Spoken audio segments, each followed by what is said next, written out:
Evidentment, al començament del franquisme, les persones d'esquerra estan a l'ostracisme, es queden a casa seva, i les que no han marxat i les que no participen.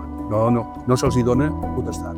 Tot i així, 3 societats de la província de Tarragona s'enfronten al delegat sindical el 1942, 3 anys passada la guerra. S'enfronten perquè, segons la normativa estatal, el vi queda intervingut.